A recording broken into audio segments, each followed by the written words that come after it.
பிள்ளையார் கோவில் பூஜையை பற்றி கவலைப்படாதீங்கோ, நான் ஏற்றுக்கிறேன். ஆனால் பரவாயில்லை, சுகன்யாவை நீ கல்யாணம் பண்ணிக்க இஷ்டப்படலைன்னா வேண்டாம். ஆனால் அவளுக்கு கல்யாணம் பண்ணி வைக்க வேண்டிய பொறுப்பை உன்கிட்ட ஒப்படைக்கிறேன். அதையாவது செய்வியா? கை நீட்டி தன் முன் யாச்சகம் கேட்கும் பாவனையாக சாஸ்திரிகள் கேட்டபோது ஞானாவால் தாங்கிக் கொள்ள முடியவில்லை.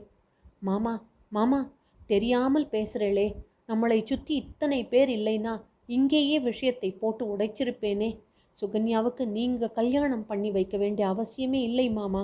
அவளுக்கு கந்தர்வ விவாகம் ஆகி எல்லாமே ஆயிட்டுது. நல்ல ஒரு பரம்பரை நாசமாக போயிட்டது என்றெல்லாம் கதற வேண்டும் போல தோன்றியது ஞானாவுக்கு. அவன் அழுதபடி அவர் கைகளை பிடித்து கொண்டான். இந்த பக்கம் அழுதபடி சுகன்யா அப்பாவின் கரங்களை பிடித்திருந்தாள். சுகுமாரன் நாயர் டாக்டருடன் அந்த வீட்டில் நுழைந்தான். டாக்டரை கண்டவுடன்